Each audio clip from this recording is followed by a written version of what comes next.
And we're going to go with a new intro again. Super Desperation Radio! Go!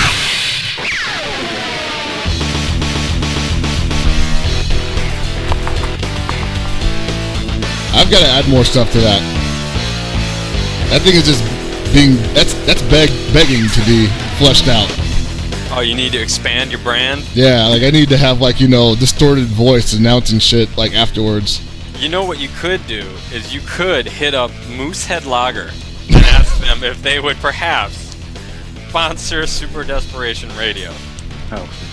You know what?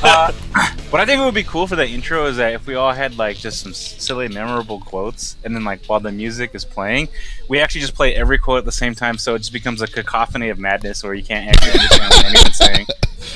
I think that would be the most pleasant for our intro and the most concise. I think it would be the most representative of what we do here at Super Desperation Radio Studios. Yeah. Just mangle everything together into a So big it would be ball. Paul saying, I like that, Gibby saying serious shit, Hell Pockets farting, and then Tony and I just sounding exactly the same. Basically, it'd be an echo I chamber don't for sound exactly consider. the same as you, okay? Shut the fuck up. We'd be making the same point. Complaining about the same shit, different topic. Be like, just at the same time, you know what? At the same time, with completely distinct voices, Tony and I would be like, you know what? Video games are fun again.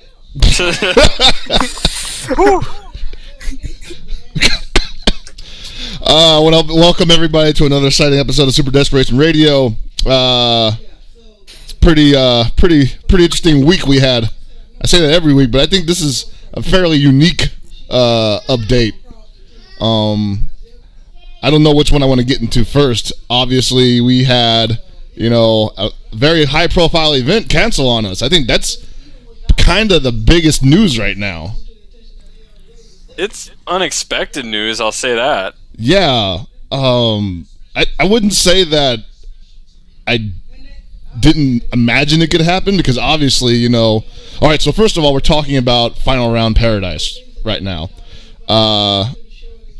This is something that Larry Shinblanca has been planning for a while. He's been trying to do and move out here, and obviously, West Coast needs more event love, more majors. And so he was willing to step up to the plate, and over, what was it, Saturday, I think? Friday? That he canceled it? It was... So apparently people had started seeing refunds come in on Friday, from what I have heard, and he made the announcement on Facebook on Saturday. Okay. So, yeah, he made the announcement on Saturday that due to low interest, the event was canceled and that everybody will be receiving a refund, which, is the way you want to do it, of course. Yeah. But, wow, that's crazy. Like, a lot of people I know, I myself, personally looking forward to it. I was trying my best to get the time off to go. I still have time to request it off, so there's no reason to now, but it was still a lock for me. Hey man, just come on down to SoCal. It's my birthday weekend. We can forget that the weekend even happened. Can we hang finally out. go to Grill 'em All? That's what I'm saying, man. Shit. We've name gone it. a couple times. But Chris hasn't. Well, that's Chris's fucking fault. It is. I'm trying to help Chris out. Man, always looking I appreciate it. Speaking of things that never happened, I definitely looked at Pizza Patron again, and it's all closed pretty much in California. Oh, And they then killed the it? only one that's open is south of Orange County somewhere. Wow. I'm talking. What was it? I think it's Coachella is the only one left in California. cool on going to Coachella for any reason. Yeah, no. I mean, I guess I'll just have to go to Texas now if I want to get this damn pizza. Oh man, they got the new one, the frijolera. Yeah, right. This shit's got black bean sauce. Oh, that sounds Yeah. fucking great, man. I don't even like pizza. Hold on. Mas pizza, want the- menos dinner roll. Yeah, they take pesos. Dude. Hold on. But okay. so I obviously, we don't know exactly what all happened with Paradise, but obviously it just seems like, he made it fairly clear that he felt that the number of people who were coming were not going to end up paying for the prizes, which were going to be trips to Final Round. And so, as far as I know, he's still going to be out the ballroom fee, but maybe he just took one hit instead of feeling like he was going to take several more as well. I mean, I can't blame them because yeah, it looked like for a while that things were just too quiet on that front. With the announcement of SDR pretty much a month before that, I can see how maybe attentions were divided. Well, we also talked about this on the show that it didn't really seem like Paradise was getting a lot of promotion in general. Like Right. we saw, we talked about how there were threads up a couple places, but it didn't feel like there was much of a promotional machine behind it. I saw a couple people on Twitter being like, "Wait, what? What got canceled?" So it obviously wasn't on top of the minds of everybody. I'll say No, that. no, it wasn't. It was definitely, and that was weird for me because obviously Final Round is one of our most well-known events. You know, Well, yeah, and longest running for two. exactly. So Shin Blanca is definitely not somebody new to this. He's no so and so. I won't even mention his name. Well, and for those who don't know, that they actually ran a one-day event in SoCal last year in San Diego. Oh, that's right, they did. Yeah, they did a one-day event, and I believe it was the winner of Street Fighter 4 actually got the final. There might have been one other game, and maybe Marvel, but I know that Nerd Josh and I went, and we just played because they had a little Guilty Gear side event. But Wow. yeah, I don't. We actually covered that. I can't believe I forgot about that. Well, I mean, it was just a one-day thing, and it wasn't super promoted either. Is the thing. So maybe there's just something there. Like people just didn't know what was happening. I mean, I can't say that that's probably most likely what it is because I mean he definitely had the right, he hit all the right marks. You know, he had the Twitter, the website, hotels ready to go, pretty much everything you need to run an event. Even had a nice looking trailer, but I don't think he used all of his avenues correctly because it's Shin Blanca. You know, everybody knows when Final Round's happening, right? Oh yeah. It seems kind of weird that you can't use those same channels to basically to promote the same event on the West Coast. And I'm not saying that he didn't do that, by the way. You know, he probably did, but for some reason it just didn't have the same impact, which is bizarre to me. Yeah, it's hard to say, honestly, because we knew about it, so I'm sort of at a loss for how other people just didn't. And the other thing I heard too was that a bunch of people who are now posting in the Paradise Facebook group are like, "Oh, we were gonna like do on-site registration or register later," and it's like this brings up kind of a completely different point about how you should pre-register if you think you're going to an event. Right. It's just safer for you overall. If you don't end up going, at least you can. I mean, I guess some people will refund your money if you give them enough, notice ahead of time. And even if you don't, it's cheaper that way. Yeah.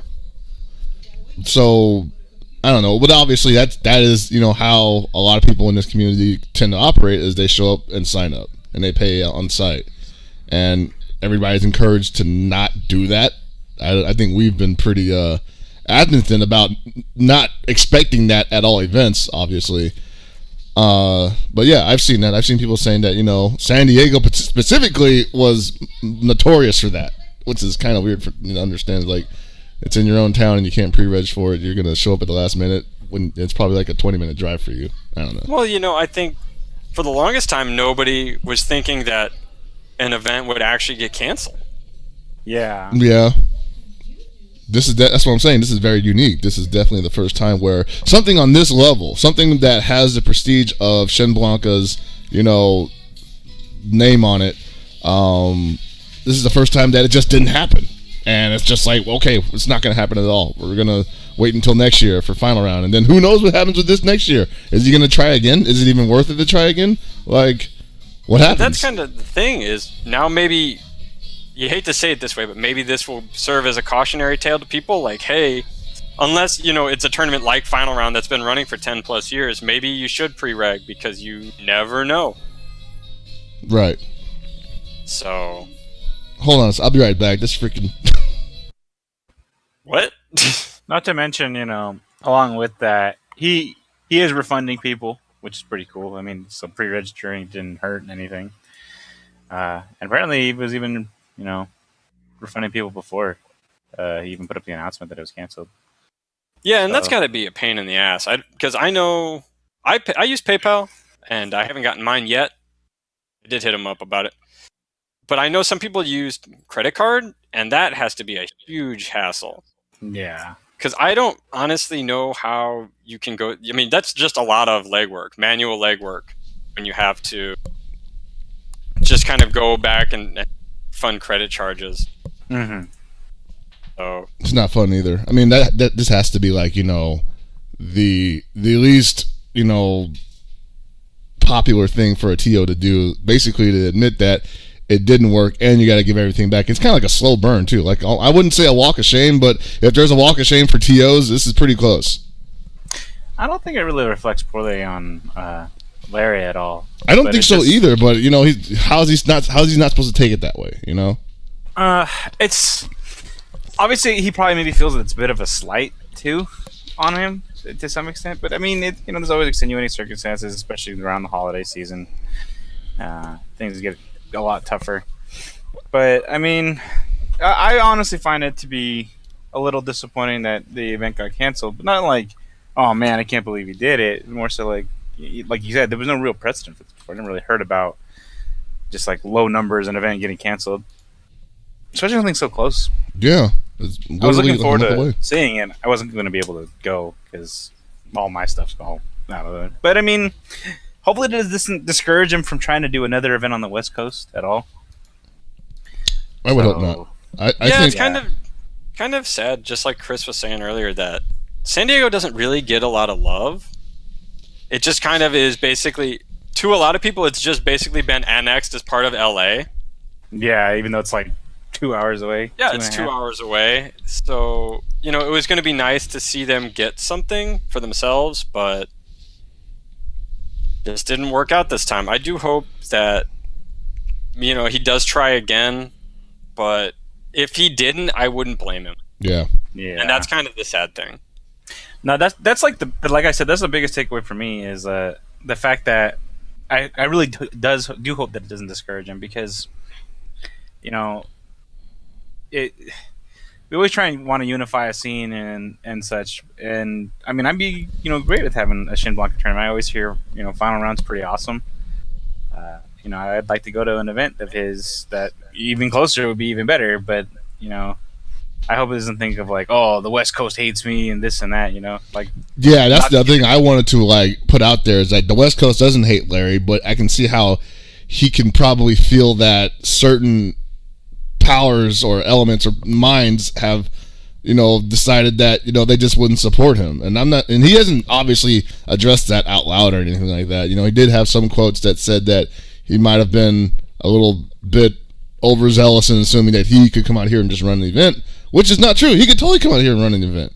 Yeah, there's nobody saying that the West Coast is owned by anybody. I mean, some people in the past have said that and continue to say that, but it's I don't know if it's not true. It's just not true. Actually believe it. Yeah, it's bullshit.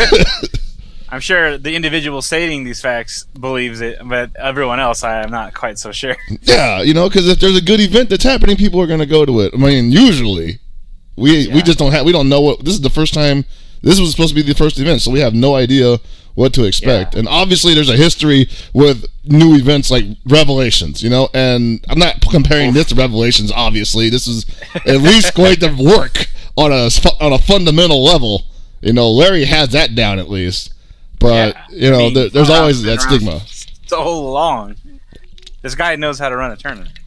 Exactly. You don't have to worry about that happening. That's why I can't understand why people might not have been interested. And the only way I could think of it conceivably was that SCR was just too close to it. Yeah, it's just the time frame I felt wasn't the best, and obviously with SCR being like, "Oh, we're not having it now. We're pushing it back for like 8 months."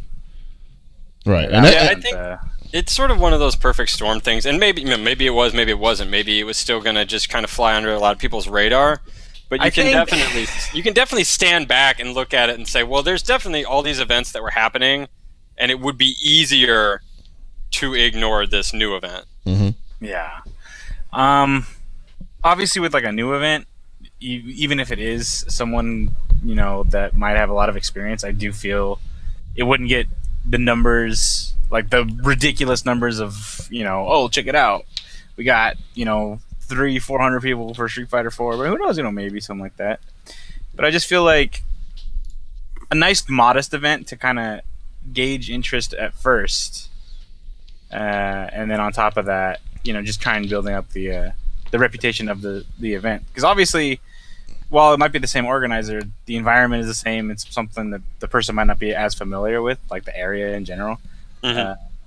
But it's still I guess it's still a work in progress, even if it's been canceled now. Just the whole trying to expand outside of your local area. You know what? I really don't want to think about it because it sucks, but I kind of feel like because it's not a premier event, nobody gave a shit. Wow.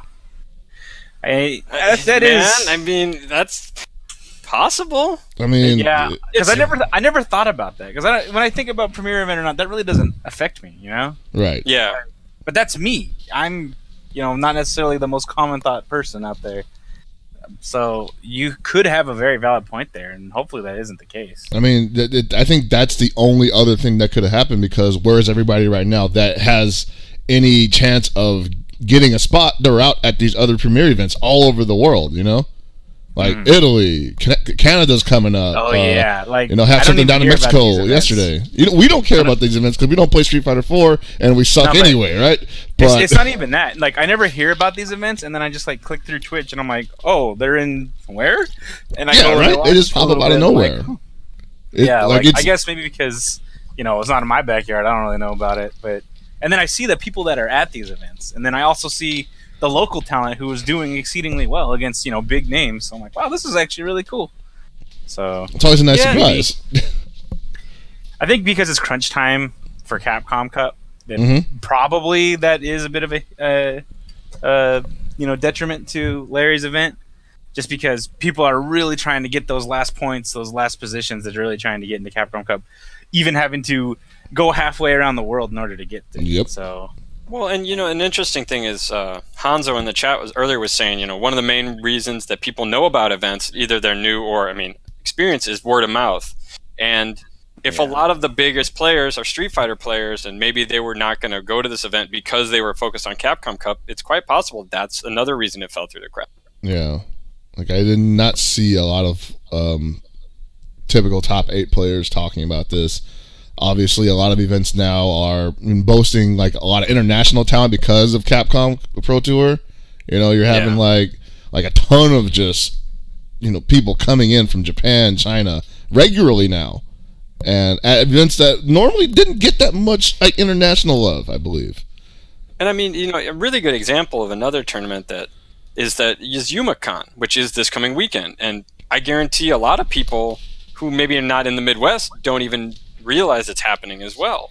But right now, I'd say the one thing that YumaCon's got going for it is right now it's got a pretty good history of being a fun event. Even if not everybody was going to it, there's always been some good word of mouth about it, and now it's got a few years behind it.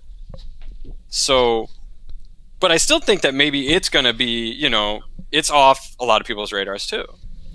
Oh, definitely. Like YumaCon is one of those events that I always hear about in passing, but I don't really. I mean, maybe it's my fault. It doesn't really register with me until like the day it happens, and I'm like, oh, this is happening. Cool. Yeah. Who's there? It's hard. I really think that with all the events, because there's so many events now, and we have so many events that have names, whether from history or just whether it's like a local history event. Maybe it's not something that the whole country used to go to, but it's something that has a lot of heritage in that part of the community.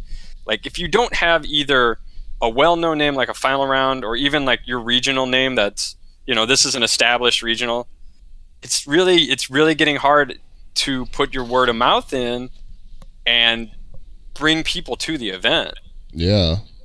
And I'll even say for established guys, even guys who are working in their own area, like Valle seemed to not because of the resets in time and place, but I mean, I gotta say, like, a lot of that information just didn't pass around him a lot. When he finally started announcing hotels, Like, I mean, that tweet must have gotten like maybe 20 retweets at the most. Yeah. There's a couple of them that only had like 2 or 3, and they were like pretty important, you know. And then I remember I brought it up, and I'm like, hey, I'm not hearing anything about this, and he kind of told me like, hey, I've been tweeting this all day, and I'm looking at his tweets, and they got like 5 retweets. I'm like, what the fuck? So yeah, it's definitely, man, with just so many events too, it's becoming pick and choose. Like, what event do you want to go to? Why are you going there? You know, it's like, obviously for an event like Canada Cup, you know, there's a lot of international competition. It's a premier event. Mm-hmm. There's the list for Street Fighter 4 players, but Canada Cup, I think Canada Cup's running other games. They may not be main games, but I think they're running some other stuff on the side. But that's not something that necessarily everybody knows, because I've seen a bunch of the Guilty Gear guys talk about it. Yeah, I think they're going to be running something out there for both KOF and Guilty. Other than that, I mean, you'll probably have, like, you know, your standard set. Like, there'll probably be some Marvel, because they do have somewhat of a noisy Marvel scene up there. But obviously, the number one is going to be Street Fighter 4.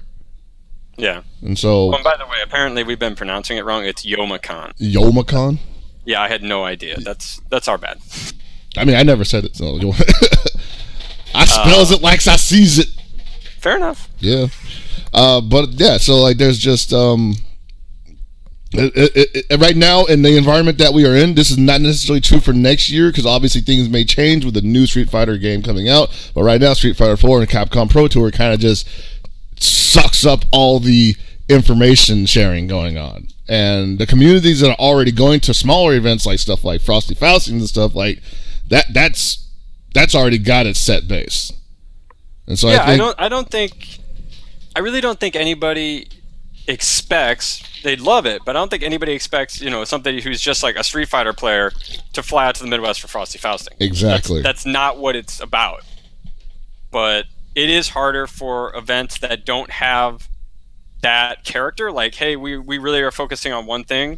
Like Paradise was, you know, just trying to be another event. It wasn't, you know, focusing on a segment of the community. Right. And yeah, for whatever reason, it just didn't work out. And bummer. The sad part is, I'm hoping it's only this year. I'm hoping that, you know, obviously next year is a little more lenient with like the atmosphere being a little bit new, with a bunch of new games being out, and hopefully, you know, Larry can try again, because I would hate to, because if he can't do it, it's kind of bad. What does it say to other people who might want to run an event, you know? Yeah. It's kind of just shutting all that down, and you got to work with Capcom to get your event off the ground, more or less. Which would be great for Capcom. You know, something we haven't thought of in a while is that West Coast Warzone just decided to fucking give up on this year altogether. Yeah. I didn't even think about that. They were supposed to be around this time. Like, this was going to be maybe an October or November event, and they basically just came out and said, fuck it, we're doing it sometime next year. Like, it is packed this year. And yeah, there is not many dates on the calendar right now. And that's what I wanted to bring up, like, either as a way to end this or segue into something else, but maybe people need to seriously start thinking about, consolidating. Like, I think I bring that up a lot, but it's happening, like, right in front of us right now. There needs to be, like, you know, some consolidation of events going on here. Not so much on our side, but on the West Coast side, but obviously in the rest of the country. It's so hard. No, it is. Because, I mean, you have a lot of people who are very used to running events their own way, and normally with a team of people they already trust. So how do you get, for one thing, like, what event essentially dies to where you combine an event? You know, what's the staffing like? It can be done, but it's a hard proposition, I think. Right, especially if somebody, like, their year-round salary depends on it.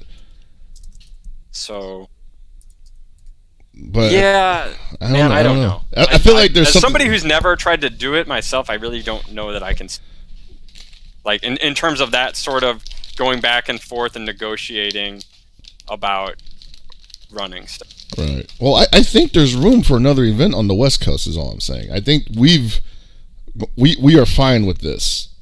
But I think at the same time, the division is going to happen regardless. Well, I think the hardest thing about it is that now, yeah, I mean, if you look at it, on the West Coast right now, you have NorCal Regionals, which is around March, April. Hopefully. Yeah, normally. Normally.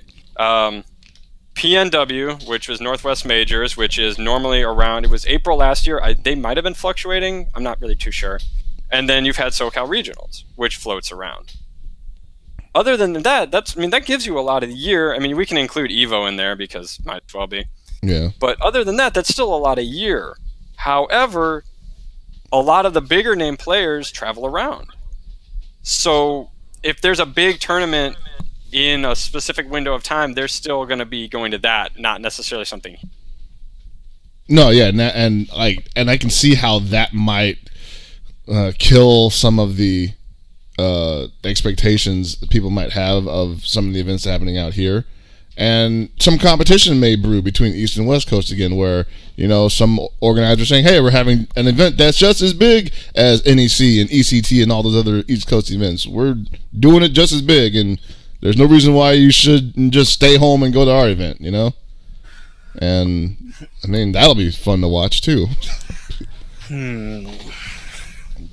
don't know. I guess I'm just feeling bad for Larry, and I want him to be able to give us the kind of event that we would expect him to give us. So I mean, maybe there isn't room right now. Maybe it needs to wait a little bit. Yeah. Well, Chris, you can stop feeling bad for him and start feeling bad for yourself. Oh no. Because KOF 14 is going to be playable at the PlayStation experience. Man, I've been Boy. I just ate. So I gotta say, with the advent of King of Fighters 14 coming out, I think we need to get this show back to the core. So I'm officially kicking Paul and Alex off the show, and I'm also removing myself. And it's only going to be Hell Pockets and Gibby from now on. We have to start fresh. What do you think, Gibby? Occasional cameos from Metaphysics? Yeah, maybe. And we're also going back to eLive 14. Holy shit. Really had to bring eLive back. Man, I would be so down if it was up and running again. Like Eli, actually, that was how I wanted to stream for I still want to stream like that. I just can't. They had John Madden built in. I know, it was beautiful, man. So and upsetting. then Google stole everything. Honestly, I'm some part of me is hoping that there will be some announcement between now and December, like to clarify, like no, it's not really a playable demo. No, it just got on a list by accident. Right? Yeah. No, all right. So here's what I'm expecting to happen. First of all, if it's the TGS version, I'm expecting them to just not say anything to anybody the entire time. Like, you're gonna show up and you're gonna play it and you're gonna have a question and they'll tell you, they'll get right back to you, and you'll never see them again. I gotta go to the bathroom, vanish, and Right? never Yeah. see them again. Like the booth is just unmanned for 3 days. Let me talk to my manager about that. Ah! Dives out a near window. It's like, wow, you've had 6 months to make this look better, and you're leaving. Hey, where are you going? You know? Hey, come back, man! I need that. I need that anecdote, man.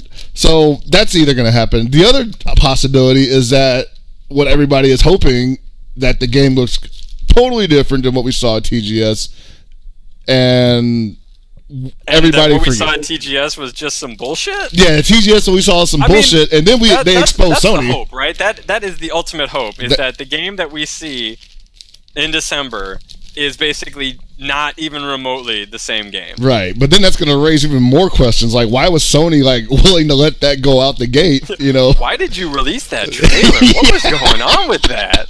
Like, were you guys having a rough period? Like, you need some help? Who was high? SNK needs some money? Man, yeah, there's so many.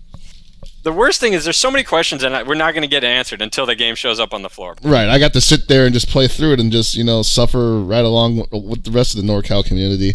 But, so my thoughts on it is that, I'm excited to go try it out in the same way that I'm excited to reach into a box with a question mark on it, and maybe it's got gold coins in it. What's in the box? What's in the box? Like, did you see that video of that guy with the blindfold? And he's like reaching in the box for like that stuffed animal. He's like, "What is it moving? What is it moving?" Ah! That's how I feel like, like going into this. Like, why is it looking all pixelated? No, I don't want this. I mean, yeah, I mean, there definitely is excitement to see what, because as somebody who doesn't have that much invested in it, I'm gonna be happy if it's good, and I'm gonna laugh if it's bad. Yeah, you hear the What win-win if the situation. game looks like the hottest of garbage, but it ends up playing like a miracle? It won't matter. I'm down for that. It won't It'd matter. just be so weird. No, it wouldn't. It'd be par for course for SNK. Their sprite work was always really good, but it was always looked like it was like a decade behind in the 90s. So Yeah. now they're 2 decades behind in the 2010s. I mean, technically, Wait. KOF 13 wasn't state-of-the-art graphics. It was just really nice looking. Yeah, it was just really nice. 480p sprites upscaled to 720. Hell yeah. That's Oh, like, wait. I mean, and the game looks great, but then you have stuff like 14. It looks like, yo, man, the guys from the bouncer look better than this. I'm sorry. Yeah. Oh, yeah, that's awkward. Yeah, it's bad. Oh shit. This guy looks like stolen resources from a game from like some random Asian country that was reused on like a Unity-based like phone game. That's how China makes video games, man. And this is no different, really. I mean, that's the thing everybody's scared about. Is this even the same development team at home in Osaka doing this? Because I have a hard time believing that they would even do this. The real question is, so King of Fighters is a game that kind of represents a lot of different like of their games in a single universe. Right. When are we going to get the pachinko fighter for this character? Oh shit. Or the pachinko team? Like we're going to have like an Oswald, but he just has like pachinko balls. Oh man, it's gonna be like Fighters Megamix when you could like play the car. Yeah, Or the you're just gonna pachinko play a machine. pachinko machine. No, you play as a guy with like just a bunch of pachinko balls. You can Oh, they're enlarge just them. sitting in his pocket. He's just feeding. Yeah, he's like laming you out, setting up traps by just throwing balls on the fly. He's got a command grab where he like forces your mouth open and just dumps them down your throat. He flicks a pachinko ball at you, and then he can do something known as pachinko finder, and it'll evolve them if you get hit by one. Pachi fighter. Pachi fighter. Oh my god. Yeah. Does he have like a suicide move where he gets arrested for gambling? That's where that's a super that he has, kind of like a Kenso, where you eat the meat bun and either you get health or you choke. It's like you go to cash in at like the illegal place, but sometimes the cops show up. Woo! Jeez, it's the federales.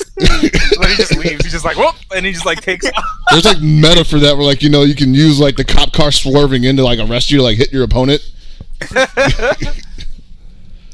Oh, dude. Yeah, so I mean it's gonna be an event to behold. I will be there on Sunday live suffering with everybody else or enjoying myself. Who knows? I'll be delighted possibly. Obviously there's next to zero known about this still. Just remember, this wouldn't be the first time No. the King of Fighters game would come out incomplete. Yeah, actually I think it's more par for the course if the game comes out complete. Actually, I don't know about that, Tony. Can you give me 12 examples? Exactly 12? 12 examples. Well, no, but I can give you plenty of them that involve the number 12. But like King of Fighters 2000, they put in as much as they could, but they ran out of money and the game was whatever. 2001 obviously was just a gigantic oversight. 2002 is a hot saving pile of garbage. I don't care what anyone says. what are you talking about, man? That game alone united the nation. The only good thing about that game is the fact that Angel can kick you like 15 times and it still does like 20%. Just smash light That's kick pretty at the nice. right rhythm and it's just like, aye. 2003 obviously was, a mistake. Whoa. Yeah, 03 was, not the best. There was nothing actually. Here's the thing about 03. 03 was literally just like, we're gonna try something radically new with our game, and that's good. And that's cool. People are gonna like that part, but everything else about this game is just like. I like how Jun was like broken, but like he was broken in the same way in like every game. It's like, That's stability, man. He's the Superman of the King of Fighters universe. It's just like, yeah, this has got a new developer, and it's been like 20 years since the last fighting game, but he still has the same instant death shit. Just honestly, all the games that sort of came after that, whether it was Maximum Impact or Neo Wave, they're all just like maybe they're technically complete, but whoever did the programming didn't finish something. Well, I can tell you for a fact for NeoWave, they were just like, we need something to come out because we've already released like 5 games in 1 year. Let's see, we had NGPC, we had KOF 11, the remix for the Rebout, KOF 94 Rebout.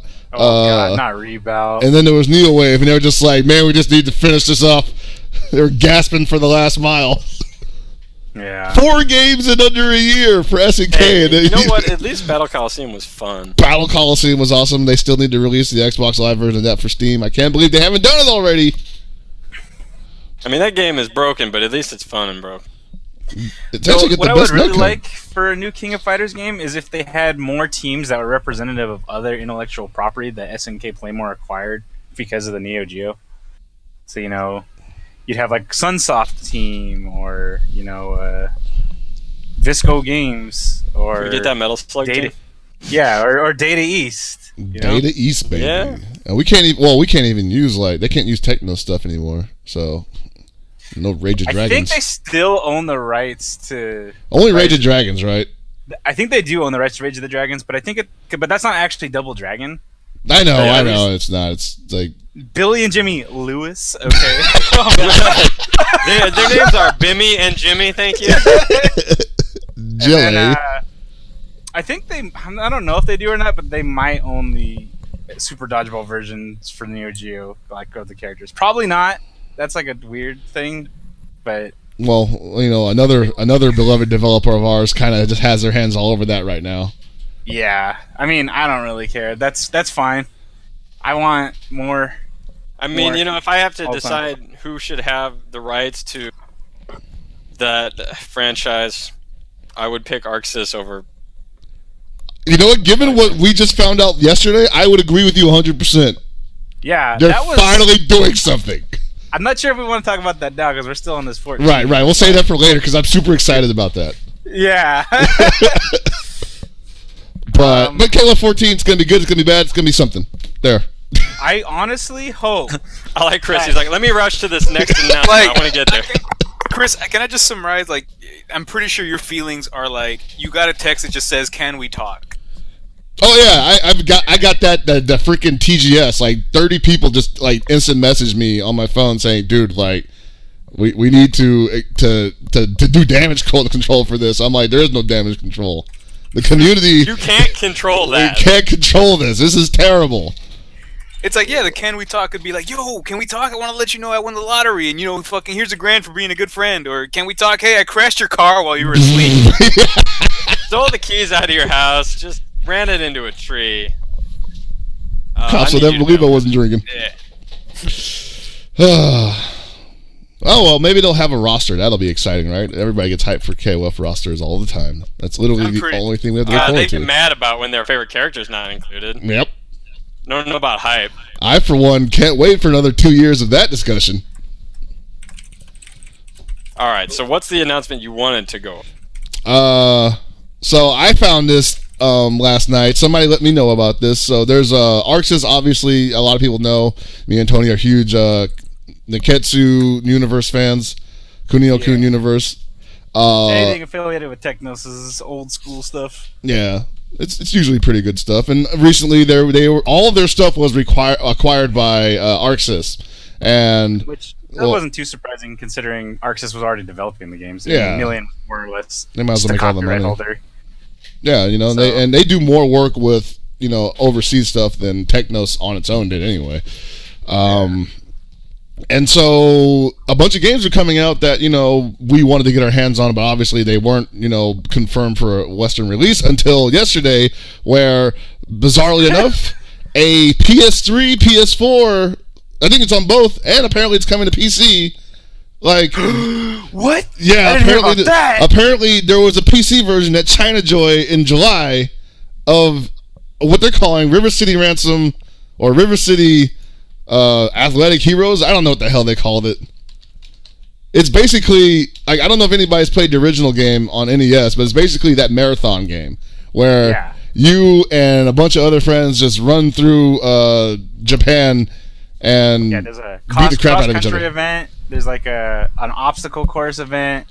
a beat 'em up kind of just you destroy the shit out of everyone else, and then when we have to punch a ball and burst it up, and that way the points for whoever bursts the ball. Exactly. But that game came in Japan, I think earlier this year or last year, and this new company just publishing it. I think they're publishing it in Korea as well. But they decided, hey, Super might as well FX said, localize are it we to all America, I turning guess. into robots for anyone else? But I'm stoked. I think it might only be $30 too when it comes out. Did they say when? 28th of October. AKA, they just dropped the bombshell and they're like, yeah, it's coming out in a couple days. I was like, what? Oh, they hit you with the full Nintendo? Yeah, man, it's I awesome. love it. I'm fine with that. love I didn't need to know until now. I don't want to. Yeah, I don't want to know I want something until it's out. That is definitely the full Nintendo. And you can have it in your hands tomorrow. Yeah, like just like imagine like, you know, you're sick one day. You got like some like really bad cold, and you're just like, oh man, this sucks. And then like it's like also in 3 days, the cure for the cold. And you're like, what? All right, this is completely relevant to what I want right now. I didn't even know how it works like that, but all right, that's perfect for me. Yeah. No, like, yeah, I had seen this game before because like it was a part of that whole explosion of like, you know, just Kunio-kun games that came out earlier this year or last year or something like that. And so I wasn't surprised or anything that it was happening. I was just like, wow. Well, I mean, I'm not saying I didn't know the game existed, but I was just surprised that, like, you know, they just did it. But I'm kind of surprised. And I had just been watching a video of it a couple days before, saying like, "Damn, I wish we had this game." Yeah, wouldn't that be nice? Huh? Yeah. Well, here we are. I can't complain about anything anymore. Is going to be handled. That's the only thing we can complain about now is how they're going to take more of our money. If they make the DLC teams like cost like $5 a team, I'm gonna kind of be mad. Yeah. No, Gonna give you the full Arxis? I don't know if it's just the female team or if it's just the DLC one, but one of the characters, she has a double jump, which pretty much trivializes the obstacle course. Yeah, but I mean, like, they shouldn't charge that much for it, right? Because I don't know. I can't really see them justifying that. I mean, not that would ever stop them that's ever stopped them in the past, but I mean, this is the company that charges about $5-6 for a character. that's true. But for these characters, man, Just saying, man. I'm just saying. I just think it's interesting that another company stepped up really to do the publishing. And so I kind of wonder what the future is for that. Are they going to publish more, or are other companies going to see, you know, kind of like with the whole Demon Souls and Dark Souls thing, where it's like, you know, who was it? Atlas published Demon Souls, and then when Dark Souls came out, Namco Bandai jumped on that. But then, like, Sony was like, make us Bloodborne. So, you know, everyone's got their own. Well, who's publishing this game? It's, like I said, it's some Korean company, I believe, and I don't even know who they really are. yeah. So, I mean, I think that I don't know. I feel like the PC version should be coming out later then. That's the one I'm really looking forward to. If they can pull that off, then they can have all my money. I want the 3DS games. Is it the same company that's been doing a lot of their Steam releases? Like I said, it's not an ArcSys company. No, I know, because like the company that's been publishing like the Guilty Gear games and stuff on Steam is not them. Let me So I take wonder- a look real quick. Where are they?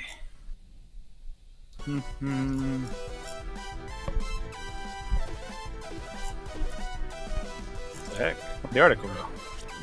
Nope, it was never there. It was all a dream. I used to read Word Up magazine.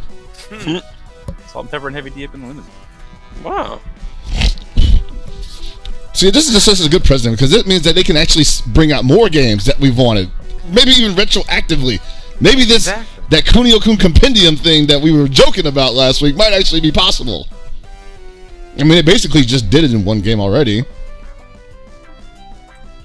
Could happen, I suppose. Hard to say. I wonder how much of a test this is, because obviously, as far as I know, these games have never done that well in the US. There's definitely a market, but I don't know that they've ever been super popular. No, I mean, think, obviously, River City Ransom has a really big cult following now. and I think that was it. Honestly, like what was that and Super Dodgeball? Those were like the two big American hits here. Yeah. But I also think about it. Even in this day and age, they're calling all the characters by their original name, with all their original high schools and everything in Japanese. But they're still in America calling it River City something, much like River City Soccer Hooligans for the DS. Yeah, that's true. Let's see. I guess it would just be too jarring. I think only River City Underground is willing to actually embrace the old names or the actual original names. I think the company is H2 Interactive. Oh, and it's only going to be $25. Oh, that's nice. That's really good, considering I think this game retailed for like regular price in Japan. But this is good. The only thing I'm worried about is that it looks kind of slow, but then again, the old game was slow too, so I'm not really worried about that. It looks very true to the original, but with just more stuff, which is awesome. Yeah. What was it? Again, I really want more. I really want that Crash and the Boys remake, because that's like the one game they really haven't remade. Yeah. You know what I would like to see too? Even though the 3DS games kind of do it more, especially with how they have the same old pixel art, but they added a lot of different shading, which is nice. So it's got like the really old, typical style, but the colors are a bit nicer and more varied. I'd like to see them kind of go back to the River City Ransom EX like art style, where it's still, pixelated, but with more detail, just like a little bit more. Well, the sprites were able to do more than like one or two animations. Yeah. That was a big thing. That game's so good. It still might be my favorite game of legitimately all time. A lot of people don't like it for some reason. I never understood that. Like it seemed like the combat is so amazing in that game. Yeah, it just the best part is essentially you get the game. It's the River City Ransom you love. It doesn't have the multiplayer, which is like the biggest detriment to that game. But you can make up to 4 people on your team. But then after you beat the game, or if you just, there's plenty of cheats, and then you can essentially create any character you want, give them all special attacks. It has like its own debug mode in the game. So you could just see all the different mechanics and all the things people can do. I really love that game. It was pretty sick. God, I just keep thinking about like the combat, the animations they added for just like even your standard punches, punching backwards. Man, they showed a lot of love to that game. So speaking of releases, Skullgirls is finally going to come out in Japanese arcades in a few days. That's crazy, man. So, and this has been I feels like this deal has been on the table for a long time, because I feel like we were talking about this almost a year ago now. Yeah, I wouldn't doubt it. Like it probably has been. So, but I think it's supposed to be, it's the 28th or the 29th, I believe. I'd have to go look it up again. I forget off the top of my head. But the one thing to consider is that they're getting whole new voiceovers for the characters. That's true. They did redo all of the audio. So, I wonder how that's going to sound. I bet that'll sound pretty cool. They got some pretty good voice actors, so it'll be pretty quality, I imagine. That's cool. And so it's just going to be on. It's going to be on Nesca, right? Yes, that is correct. It'll be interesting to see how the game does. I know it has a following. It actually seems to have a pretty decent following. Japan's always had a ton of tech videos. They come out for Evo and other large events to play, so yeah, it'd be interesting to just have it in an arcade setting. Yeah, where they can actually maybe get more people who would have not necessarily bought it on console for whatever reason. Yeah, exactly. So it'll be cool. I want to see how the community for it develops over there, because obviously KI has a dedicated following in Japan, but it's pretty small, and it seems like a lot of the American games don't necessarily tend to do as well in Japan, but maybe that's just because they were not available on the platform of choice for fighting gamers. So having it in the arcade with everything else might change that. Man, that'd be crazy if like a Skullgirls community just popped up over there. I mean, it could happen. Obviously, Frenchbed seemed to be really interested in the game and actually came over and saw. They took a detour just to see Mike and those people. So maybe it's a little bit more just kind of underground than we know. Maybe it's there. Maybe it's actually pretty big. Yeah. It's just waiting for a platform. Yeah. I mean, it's hard when you don't have, because from what I know, people don't really do a lot of like house hookups in Japan. It's not really a thing. So they either play online or they go to the arcade. And maybe if people just don't want to get the game because they haven't played it, they don't want to waste the money on something they don't know, they'd rather just go pop some money into the arcade machine and test it out there. Hey man, let's face it. If we had that option too, we'd do it also. Yeah. I think it would change a lot of things too. Because once you get to try something for less money than just buying it, I think it changes how you view things. Oh, totally. So, well, congrats for Mike Z and Lab Zero for that. Yeah, definitely. And I guess this is weird. Like, I didn't know this has happened, but apparently Battle Coliseum is getting exiled for part of the lineup. Yeah, so Battle Circuit? Or yeah, Battle Circuit. So I want to say it was about 2 weeks ago, week and a half ago, that Henry Sen put out a thing on Twitter basically just being like, hey, would people be interested in Battle Circuit having Xrd? And it kind of got retweeted around, and various people, but not necessarily people who were in New York, but a lot of people were like, yeah, that'd be really cool. But I know that he was trying to pull mostly players in New York to see, hey, would people actually show up for this? Right. Mm-hmm. So I guess there was enough people saying, yeah, they were going to come out, that, yeah, it's going to be added. This will be the first week that Next Level hosts an Xrd tournament on Wednesday. That's nuts, man.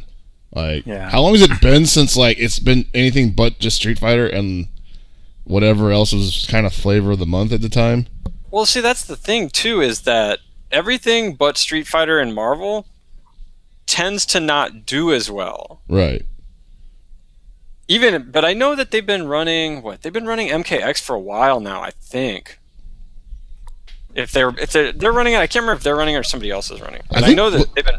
I know they brought in new games, but this would be the first time that they actually looked back at a game that's been out for a while, that's had a community, but that's been doing its own thing, and said, "Hey, let's bring it in." Yeah.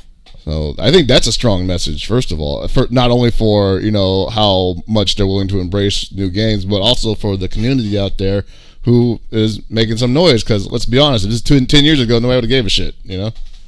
Well, I wonder, in the same way that we've been talking about Wednesday night fights and the run back, how it always felt like, air dash games in the past would start out fairly strong and then kind of just diminish within like 2 months. It would be like nobody was showing up.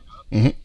I wonder if that's something that would happen here as well. I know because it feels like a lot of air dash players are really tied to monthlies. Like monthly is the thing that they like, and it feels just normal for them. And maybe a lot of people do have jobs that they're not going to come out on a weeknight. That's true. Like a lot of people are not necessarily college age. Like I know a lot of our original college age people are getting out of college, so they may not have the same free time anymore. So we'll see how it goes. At the same time, there were a lot of people at EVO who were probably better known for other games who signed up for Xrd, and maybe the reason they haven't been playing it at tournaments is because it's not when they're normally going to tournaments. So you think you might get some of the crossover? I mean, I would imagine there'll be at least a few. Yeah, and it can't hurt just to have the option. No, I don't think so. I think at least, giving it a trial run to see how it does, I think giving people the option to go out and play is a good thing no matter what. I hope it does well. I think it would be really cool for them. So what's the story with NLBC, though? Because is it still shutting down? I literally do not know what's going on with it at this point. Yeah. I don't know what's going on with Next Level. I don't know what's going on with Battle Circuit. That's all sort of a mystery to me. Like, it's weird. I'm hearing something Spooky new about Ghost it every day. is a mystery. Like, literally spooky. There's a ghost there, apparently. He's not even showing up anymore. So, yeah, I really don't know what's going on. And meanwhile, we have, over on our side of the pond, What? our side of the ocean. What? What? This side of the Mississippi. The right word. This side of Tony the got it right. Mississippi. Jesus. North of the Mason-Dixon line. My bad. I don't think about that one. I haven't been by the Mississippi in ever, so. So I don't know if you guys went to that new Wednesday night fights that happened last weekend, or last Wednesday rather. That was this weekend. No, I didn't. Yeah. So I got a chance to see it, and I got to say, production wise, it looks pretty good. They actually do fulfill a lot of, I wouldn't say desires, because a lot of people didn't even know they wanted this up until they did it on Wednesday. But it's pretty cool. They have like dedicated streams for like pretty much everything, and apparently plenty of room to run it. The place looks big. Yeah, the place looks a lot bigger than I thought it was. For a weekly event, it's obviously going to have plenty of space and a nice facility for things to happen. I had been asking people what they thought of it, more or less. So far, all I've really heard was, plenty of space, nice venue. The tournaments ran okay, obviously, but that wasn't really a concern. That's the one thing I might take a bit of an issue with. Yeah, I was going to say, I know a lot of people were actually complaining about it being way too late. Yeah, that was the only thing I heard, too, that it ended at 4 a.m. And, as a viewer, obviously, Damn, really? Yeah. I didn't know it ended that late. Like, that is Because, I wasn't crazy. watching the mainstream. I was just watching the Air Dash stuff. Well, And according to our good boy Henry Choi, he was basically dying at work the next day, having stayed up until like 3 a.m., then having to drive home. Oof, that's rough. Yeah, because I know the Air Dash stuff ended pretty late. And they didn't, it was a lot of tournaments, but it wasn't a lot of people for each tournament. I think Gear got the most at almost 16, and I think everything else was 8 to 10-ish. So, but there was also, 4 games? Yeah. And that adds up No, it does, yeah. a lot. So, yeah, I don't know. I know Valle actually went on Twitter. He said, he was taking everybody's concerns about the time into consideration. So I guess we will see what changes. Well, for what I want to talk about for it is what does this mean necessarily for people who didn't get to go? Like, what would interest them and actually get them going to this thing? I haven't heard anything from anybody. Obviously, I've been putting out feelers all week and nothing. But Party bus. That's about it, right? Party bus? No, don't worry about any lines. You never have to go to Union Station. Just get on the party bus. Get on the party bus. And it is the only game in town. Obviously, the biggest issue we had with it last week was the pricing. And if those numbers are still the same, Alex, those numbers are still the same, I still can't really see. Nope. I like how you're just like, I actually can't do it. Like, as much as I'd love to, I work in what is basically downtown LA. Right. It takes me about an hour 30 to get to Long Beach, and this is still another 30 minutes south of that. See, you don't understand. Wednesday night fights is for people who work swing shift. Okay. Not even. When you work, at 12 and get off of work at like 8 at night, it's perfect. I wish. You guys go to Wednesday fights, go sleep. So, I used to work swing shifts, and I used to go to every fucking, we used to run the Regency events and be like, yeah, they are good close at midnight. Let's just hang outside here until 1 a.m. until the cops kick us out. And be like, I go home, wake up at 11, be like, I got another hour to get to work. Hell yeah. But see, now, I gotta wake up at 7 to get to work by 9, and I'm just thinking when I get off of work, fuck this.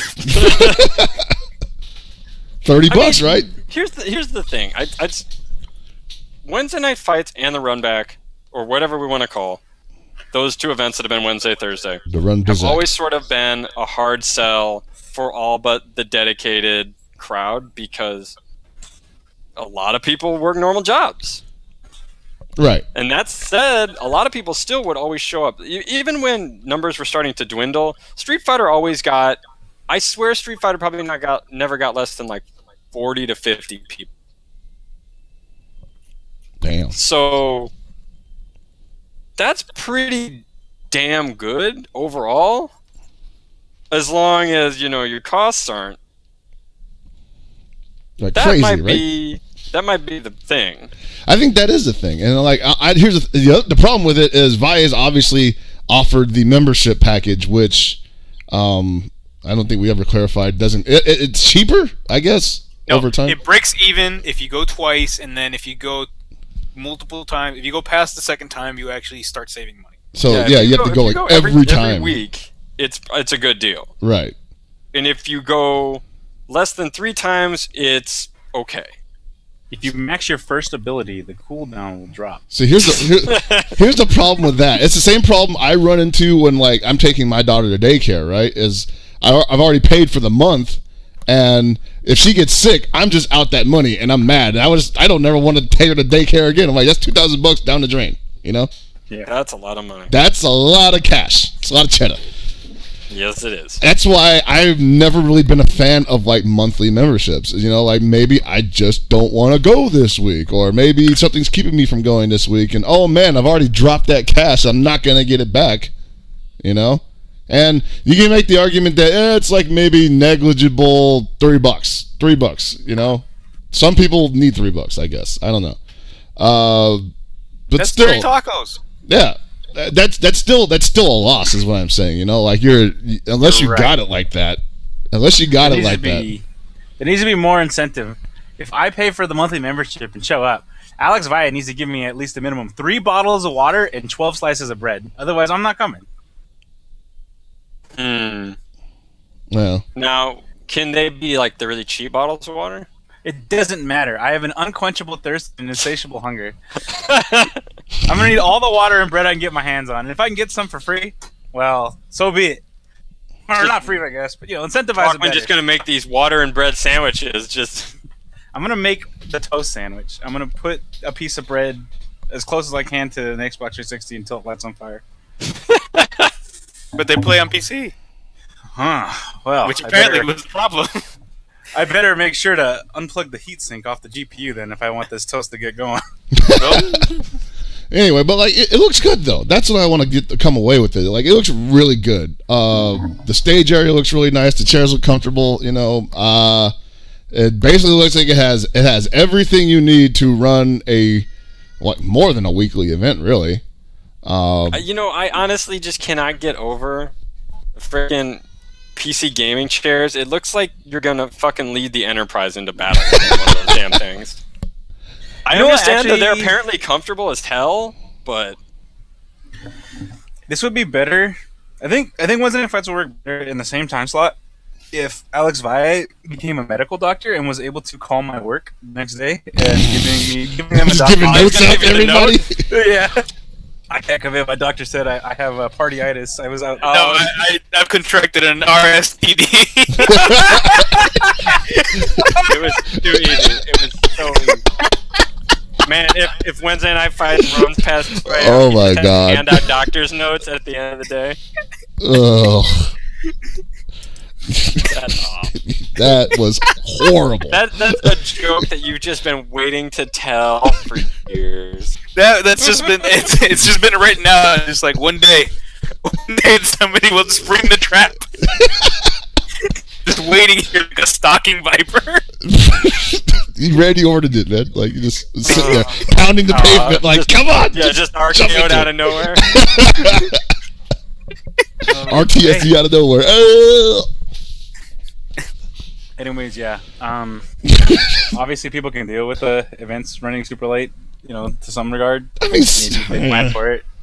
If these people go to sleep like directly when they come home from work, and then maybe like wake up and go to these events, and then maybe nap a little before they go to work. But having to change your whole schedule just because you want to play some video games with people is kind of crazy. It's kind of rough to just like call up my boss on a Wednesday and be like, hey, can I just randomly have Thursday off? Like, Yeah. I'm really big on Thursdays. It's the Lord's Day. Actually, now that I think about it, Wednesday events would probably be the best events for me. Because I don't work Thursday, Friday, or Saturday. damn. I think overall it's not. The day isn't that bad. Although I mean, the day can be a problem when it starts to run that late. But I mean, as I've said, we've talked about it. These events were always getting pretty good numbers, even with the late start times. Because I mean, let's face it. Even when Wednesday Night Fights and the run back were at Super, this stuff was still starting anywhere from 9 to 10:30 latest. And Yeah. running just about as not as many games toward the end, but there was a time period where they were trying to run that. All right, guys. I just thought of something. So, The membership. What if buying a membership guaranteed you a place to sit down? Nobody can sit down A unless parking they have spot? a membership in a certain chair. Yeah, like you could you. So it's like, oh man, I've been here for a while. I've been on my legs. I want to sit down. You look around, everybody's like somewhere, and you're like, oh, I don't really feel like sitting on the floor. But no, there it is. Your membership spot. You get a number. You know, you have like a little keychain that lets you get into the gated. Not like So it's you know, a like parking, you have a parking garage, except Yeah, just you just go. Yeah, you just go and you're like, here we go, my dedicated sitting spot. Nice. You know what? I just realized we have one up here. We have an esports lounge, AFK Gamer Lounge Oh, yeah. in San Jose. San Jose's actually got a lot of stuff. It's always popping, and I never go that far south. And we never do. Well, no events happen there either. I'm surprised. Right now, CPS Joe's working at round 1, so he's probably trying to get that going. But yeah, so I don't know. Go to it. I'm actually thinking about maybe trying to check it out sometime. They obviously run games that I'll be playing. They run Exerd. That was a big surprise for me. I didn't know they were going to run Exerd. Sure. You'll make the pilgrimage all the way out to Wednesday night fights, but you won't come to my backyard to see that lump on the log that looks kind of like a Final Fantasy. Come on, dude. Your priorities, right? You just totally fly it over me every time, man. they made it Winter's coming over to see this lump. They made it pretty clear that they were going to try to run as many games as possible. I'm concerned that they're going to have to stop running all the Air Dash games because eventually people are going to feel like X game is not getting enough time or enough numbers, and it's going to fall off. And what could end up happening is the worst thing that could happen is it could all just domino, because it's like, well, several players played 3 games, but then the game that they like the most out, so they're not coming for that anymore. But then that takes players away from the other games too. I mean, that's kind of what happened with Air Dashers Super for for the weekday tournaments. Oh yeah, damn. Because when Plus R first came out, it did pretty well, and then it just kind of started to fall off a cliff. And BlazBlue too actually did pretty well for a while before it fell off a cliff.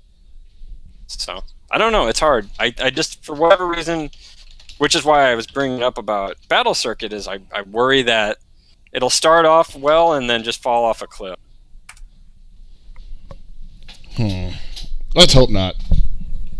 Yeah, it's always good. I know that it looked like even with Marvel has had a much lower profile lately. They still got about, I think it was 24 people, and then MKX got about 30. So those are still good numbers. I mean, just definitely. I know, like we said earlier, it's always a little bit harder to get certain scenes that aren't as about it, I guess, to come out every week, especially if it's going to go late night. Yeah. I kind of feel like Air Dashers people were just so used to them not being at these kind of events, not being in the spotlight, not being on stream at prime hours and whatnot like that when it finally happened for us, we'd already moved on with our lives. We're like, I got 9 to 5, man. Yeah, I was gonna say, honestly, as much as it might surprise a lot of people, the vast majority of people I meet who play Air Dashers, they work 9 to 5, and it's grinding 9 to 5. Yeah. Where that's they have mandatory overtime and... Look, man, sometimes I get off at 9 and the last thing I want to deal with is be like, man, you know what, I'm going to play a relaxing video game. Fucking swear to God, Millie activated Chromium Rose, I'm going home, I don't need this shit. Yeah, it's a lot different of a mentality. I think a lot of the newer games like MKX, Street Fighter 4, stuff like that. You get a lot of players who, they're in college or whatever, and they know about Street Fighter because it's the big game. And I'll be honest, I think they skew younger. Yeah. Most Air Dash players are fucking old, I feel man. like Guilty Gear Xrd has definitely picked up new players, but it still feels like the average Guilty Gear player already holds down a job, like a full-time job. Yeah, man. Like, I mean, don't get us wrong. There are plenty of Air Dash players who are notorious for not having a job. You know, that's. I think we've. Shut up, Chris. I'm just saying, like. I know. I'm fucking around. It's not something that we are foreign to, but at the same time, I think a lot of people are just like, we love the game, but we also like eating. You know, and we've been doing it for a very long time, so it wasn't very. It's not that we don't appreciate this, but it's just like, man, this came at a time of our lives where we just can't really commit to stuff all the time anymore, you know?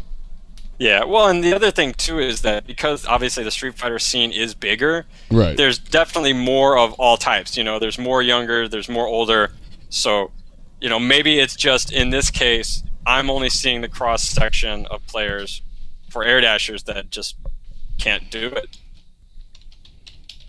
So yeah, it's not bad. We'll always have, you know, venues, opportunities. Hopefully Super Arcade gets something off the ground. Yeah, still waiting to hear about that. Well, you saw the Daily Dot interview with Watson? So I saw part of it. I didn't see the whole thing. I saw pretty much the part that they were asking the rough questions about, you know, the drama with Wizard, the closing down of Super Arcade, the Kickstarter, all that stuff. And, I mean, more or less, he just reiterated a lot of the stuff that he had been saying to us via the blog. Yeah. So I guess he was reaching a wider audience this way. But as far as what to expect, you know, I won't say he hinted at it, but he definitely mentioned, you know, like, there have been times that he just wanted to drop the whole thing. And honestly, like, who could blame him at this point? You know? it just seems like it's a lot of stress, especially with everything that he's kind of gone through. I can understand it being a lot of stress that doesn't feel like it has a lot of payout. Right. You have to think, when you just go up against setback after setback after setback, that wears on you. Yeah. Like, at some point, if Watts would have just said "fuck it," I would have been like, "I totally get it."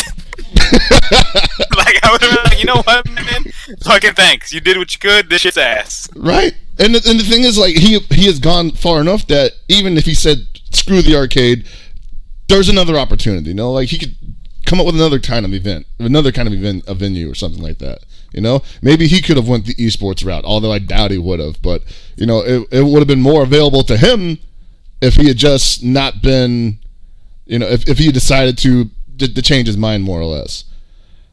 So at this point, I don't know if he would even be open to that, you know? Like, after all the opportunities that he had to just, you know, turn around and quit, drop everything, and save his mental stability and his health, and you know, because I feel like at this point, and we've discussed this, I feel like at this point he's fully committed to at least opening, and then what happens, I think he's just going to let it. He's going to let the chips fall where they may. No, 100% on that. But that's why I'm just like, it doesn't seem like that Zeus is going to let him open. Like they keep dropping shit on him like out of nowhere. This last thing with the bathrooms is interesting. Like, all this stuff with having to put up with, like, you know, local city codes and regulations is a lot of times sometimes they do legitimately just forget about it, and then some inspector comes in who they pay to remember this crap and, you know, go through with a fine-tooth comb and just go through every little check mark and make sure you met the requirements. That's when they fucking come up and be like, "Oh yeah, we forgot to tell you. You probably should have known this out the gate." So you gotta do some major construction to your fucking property. Like, what? Yeah, like beforehand. Yeah, it's like, hey, remember when you said you were good? Now you gotta blow this wall out and remake it. Like, that's ridiculous. And if it's me, I'm just like, I'm not working with you guys anymore. You know, like, I'm suing you. Yeah, and it's just so hard because right now, you know, like, we're talking, for those who don't know what we're talking about, basically he has been told that he has to put, I think 2 more bathrooms? Isn't that the most ironic shit? Like, so, and especially considering Super barely had half a bathroom for the longest time. But to be fair, they did get that really nice bathroom at the end. Yeah.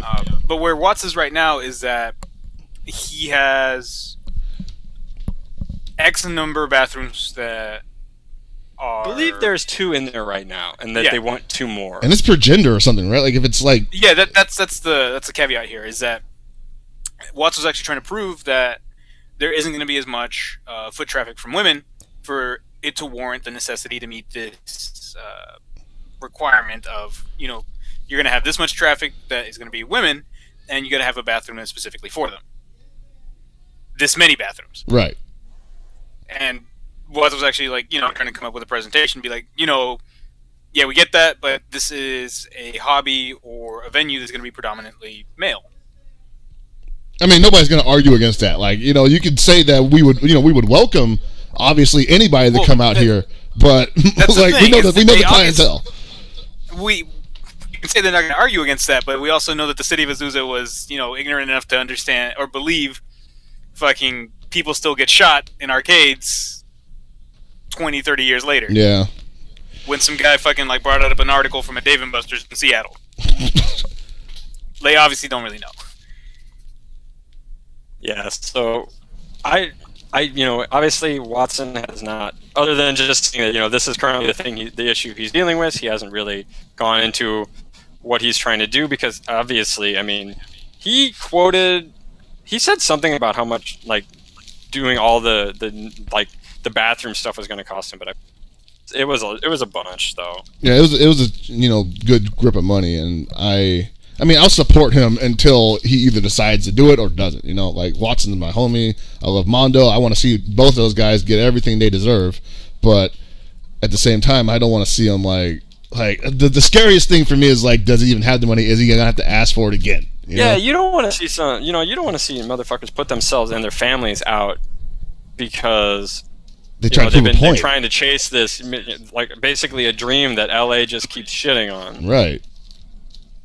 And it's just not worth it, man. Like, I like going to Super, but I don't think it's worth the time he's invested to get nothing out of it, you know? And if he gets it, will he feel like he did something? Will he feel all right about it, you know?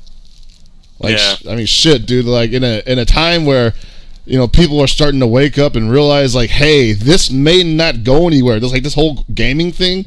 This may not, you know, have a pot of gold at the end of it. I may be waiting for nothing. Yeah. Some people are on Twitter talking about how they pissed their life away. That depressed me when I saw that, man. Did you see that tweet from K-Bread? No, I didn't. Where he talking about how he pissed his life away trying to chase a dream and not even being as good as his teammates. And I'm like, wow, man. Damn, that's some heavy shit. That is some rough shit. And I don't think he even did that bad in Milan. It's just like he wasn't...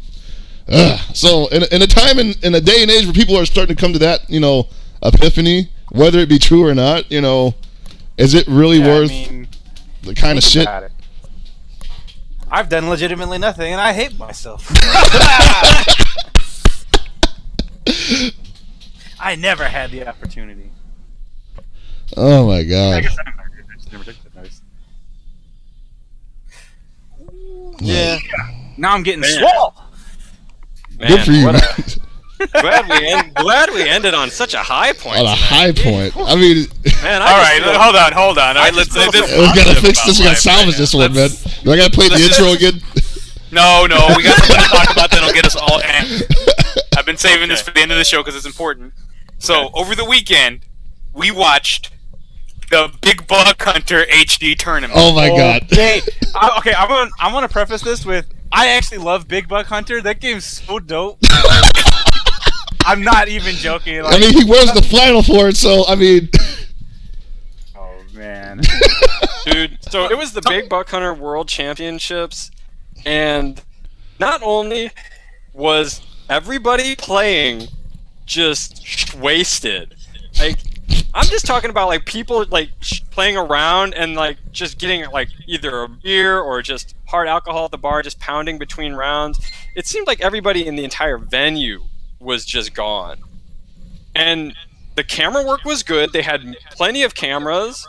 The commentary actually tried to stay on topic, even if they, like, didn't necessarily know the most intricate parts of the game because they don't play themselves. Mm-hmm. Like, overall, it was just a good production. It was fun to watch. I actually want to make a point about how good the commentary was for what it did. Like, they weren't, crazy energetic. They weren't super knowledgeable, but they were fucking fantastic at keeping stuff going, at keeping you interested, at giving you history, and also at fucking treating people with respect and avoiding really touchy, stupid subjects that people brought up. Which is amazing considering there were so many drunk people. Like, when You they had would have thought it was just inevitable. Like, this When seems they like a had perfect time to fucking- bust this guy out. Like, when they had the drunk fucking poster boy for Big Buck, Jared, come up and just start talking about how somebody wasn't wearing panties. They're like, hey, thanks, Jared. Catch you later, man. Good luck in the tournament. I was like, what a clean sweep. What a clean fucking sweep. Yeah, just like, and he's That's out of a here. Get the fuck hook. And then when they had, because the first day was the women's tournament. Oh, God. And there was nothing. They didn't do anything but treat them with respect. It was like, that was fucking amazing. Like, hey, it's like, oh yeah, they did really well. One of them was pregnant. Somebody made sort of a semi-off-color remark about it, and he's like, no, I think we should see that as it being rather impressive that she did as well as she did while being pregnant. Like, that's actually really impressive. Yeah, And there wasn't like a moment where I was just like fucking, face just holding face palming or holding my breath that somebody just fucking just doesn't go off the deep end with some fucking gross ass shit. I was like, no, this is really good. This is commentary is a little dry at times and maybe a little dull, not super energetic, but you know what? They got the point across. They interacted with their audience enough where they started making like Smash Brothers references, and one of the guys said that like Mario and Luigi were the best characters. Whoa. Oh, hey. Even I know better. Yeah, I mean, well, then again, maybe he meant that like Fox and Falco are like the Mario and Luigi of the space animals. That's a good save. Yeah. Don't talk about the space animals because I'm gonna get into the whole nobody likes Star Fox like realization that I Oh came to God, not again. Yeah. But I just thought it was funny, and what was really interesting to me is that there was a ton of like husband-wife pairs who just played together, and I was like, that's not something you see every day. That is interesting, yeah. It's just a lot of people, like, they brought their family, like, they brought their kids, and I was just, wow, I wouldn't have kids around that much alcohol, but, I mean, yeah, that's other than that, that's pretty cool. That is pretty cool because, like, you think about it, most big buck hunter machines are in bars. So it's like they're trying to simulate the bar atmosphere in this huge event center, and they're still bringing their kids to it. I mean, if it worked out, it worked out. That's not something I would have jumped at the chance to do. Obviously, it was at the Hard Rock Cafe, so you have to imagine yeah. So it's like a cafe restaurant or bar restaurant, right? Exactly. So there's definitely stuff for fucking kids to be there, and that was another thing that they perfectly danced around when somebody tried to make a joke about like underage drinking. They're like, hey, shut the fuck up. Thank God, man. We can't even Like, do that that up doesn't here. fly. We didn't even guy do outta that here. up here for like. Yeah. That's fucking smashers, man. So that somebody brought up a big point. Rick the Hado brought up that they were allowed to show beer sponsors on this stream, which is, as we all know, Moosehead Lager was like the biggest sponsor, basically. yeah, which is like the hugest Like, yeah, sponsor. their two most prominent sponsors, because like even their logos were bigger than everyone else's, were Moosehead and Old Wisconsin. Which are, that's some thick beer. Yeah, that you have your beer and then you have your fucking. You got your what Old the hell Wisconsin was I beef thinking? sticks, huh? But that was like, like that's something that Twitch has more or less said you can't do. Well, I guess people were disputing that it never was put explicitly that you can't have beer sponsors. It was more about you Getting can't. wasted. Yeah, you Right. can't just be completely just rocked on stream, which Also happened. Yeah, that also happened. So I don't know. I mean, obviously, I'm not saying this is going to set a bad precedent for other streams. You should still behave yourself on stream, people. Yeah. Don't take this as an excuse to not behave yourself. With that, I'd like to segue into thank you, Everclear. You are the greatest sponsor we have at Desperation Radio. I mean, I still have Ultra David Adaption Spoon. He ain't getting it back. But the other thing I wanted to point out about the Big Buck Hunter and stuff was just like the way that game promoted itself. Like, you had the Big Buck Hunter ads, right? Like, so you had the merch, you can go online and buy stuff, you had the CEO or the president or whoever the fuck, some higher up in the company, actually give out the awards personally. They donated a ton of money. And then one of the commercials, I think it was on Saturday, was an ad for being what is basically, or, a community manager, for the lack of a better term, which they dubbed the game warden. And they described it, and I was like, why am I not playing Big Buck Hunter? They're like, you get to wear a shirt, you get to go out to all these events, you get to fucking promote your game, you get to interact with people, and they basically, in the commercial, they're like, you get to fucking drink and shoot bucks. Yeah. I was like, this is rad as fuck. Also, the reload bracket. Yo, they got the fucking sickest terms. Like, you don't go into losers, you go into reload bracket. Oh, baby. That shit's sick as fuck. And if you accidentally shoot the wrong animal, you're doing out. Yeah, I started thinking about, amazing. because it tells you not, like you have to shoot the bulls, you can't shoot the does, right? So if you do hit a doe, you're done. Like your run is over. That stage is done. You're done. So I just kept thinking, I just kept thinking, where can we switch that over? Where somebody's just like, oh, we got his burst bait. Oh, he doed out. So it was pretty funny. We had a good time watching it. I drank a lot of Bush on it. Yeah. And the cool thing is that they had the women's tournament on Friday, and then Saturday they were just invited to compete in that one, and they actually did pretty well. Sarah got relatively far. It's like that was at least final 8, or I think she was like top 12. Okay, and she won women's tournament. Yeah, like I don't remember her last name. And those are some close ass matches too. Like yeah, dude, like top 8. Okay, so this is gonna sound hilariously silly, but Alex and I were getting amped for top 8 Big Buck. Like the matches were so close. You guys are side betting? No, we weren't. We thought about it, but we didn't. Because it's just like if you know anything, you've played competitive anything, like you start to know when things are like getting really serious and people are getting down to the wire, and it's just fun. I have a question for you guys. Mm-hmm. How amped were you when you saw Pappy's Moonshine Factory on the stage? Yo, Pappy's is the biggest. Pappy's Moonshine. I was just like, oh hey, it's Missouri. Yeah, he's even got the pig in the treadmill. I just made a joke as soon as we saw Pappy's Moonshine Factory. I was like, oh yeah, you got to have the old timey gas pump in the Moonshine Factory. It can't be a Moonshine Factory without that gas pump from like the 40s. Dude, I still want the Eat Sleep Big Buck repeat shirt. Dude, that's so good. Oh my god, I missed that one. You know what's great about this though is that like I'm not laughing at any of the people that play this. The games are just so cool, and I'm just glad that we have this. Yeah, kind of thing there's zero irony or free to be had with this conversation we're having about it. There is nothing but sheer admiration. We had a lot of fun. In fact, yeah. I wish that this would happen more often. Yeah. The thing that I thought was actually pretty neat is how many people from different parts, actually the globe it ended up being, were at the event. They had people from Australia, which we were probably going to hit up Spider Carnage and give this is one of your points. But Australian knows everybody there. It's like, it's not like your country's massive or anything. Yeah, But because they had a guy from San Francisco that really wanted you to know that he was from San Francisco when they interviewed him. Fuck, man. He was from San Francisco like 3 times in a 2-minute interview. The second Yeah, from San place Francisco. contestant for the women's tournament was from Seattle, if I'm not mistaken. Yeah, that sounds right. And this is something that, like, Paul and I, when we go out to, like, Buffalo Wild Wings or something, I always make fun of, like, the Big Buck stuff when they do the Doe of the Dead thing, and they had, like, that novelty shooter version of it.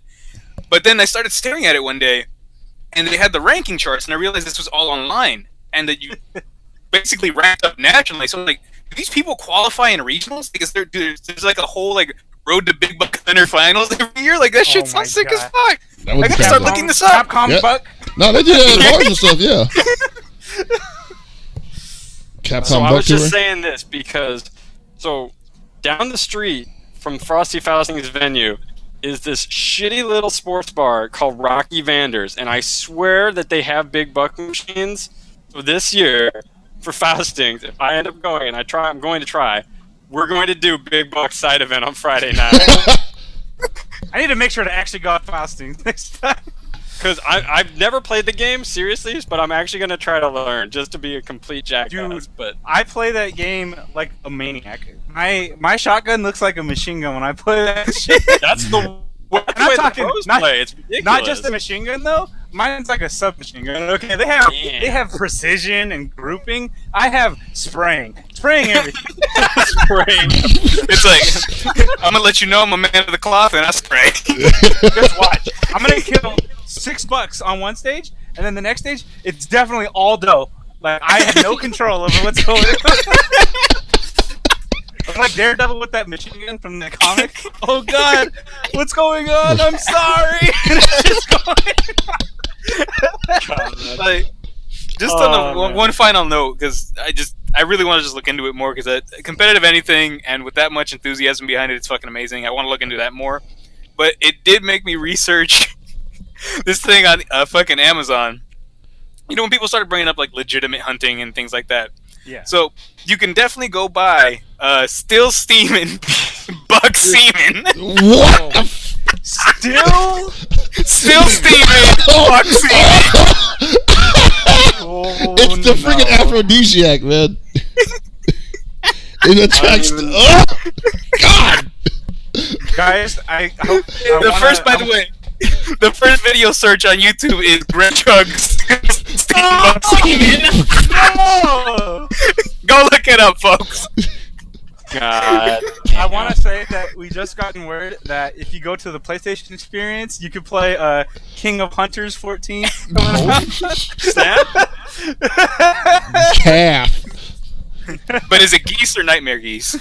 That's depends on the bonus stage. Later it becomes Nightmare Geese. Hit you with the Aflac. And I think that will about wrap it up for tonight. So. Oh, God. We're starting to sound like robots anyway, so we need to get out of here. Yeah, like Discord is trying to crap out on us. So, thanks everybody for listening to a scintillating, big buck filled edition. It's still steaming. It's still steaming, folks. Episode of Super Desperation Radio. So, from everybody here, good night and good luck.